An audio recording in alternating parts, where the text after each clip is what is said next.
ప్రభు పేరిట ప్రత్యేకమైన వందనవచనాన్ని సమలో మీకు తెలియచేస్తున్నాను.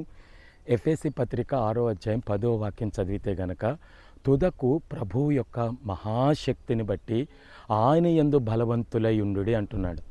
అంటే ఆయన యందు బలవంతులై ఉండటం ఏంటి? ఎందుకు ఆయన యందు బలవంతులై ఉండాలి అంటే, ఈ లోకములో చాలా రకాలైనటువంటి బలాలు ఉన్నాయి.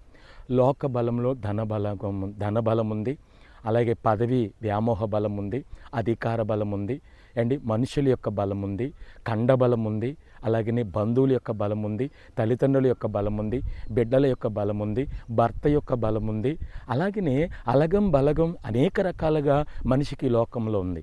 కానీ ఈ బలాలన్నీ ఒకరోజు ఏమవుతాయి అంటే ప్రభు రాకడలో మాయమైపోతాయి. ఈ బలాలన్నీ కూడా శాశ్వతంగా నీతో పాటు ఏం చేయలేవంటే రాలేవు. అందుకనే ఆయన యందు ఏం చేయండి? బలవంతులై ఉండండి.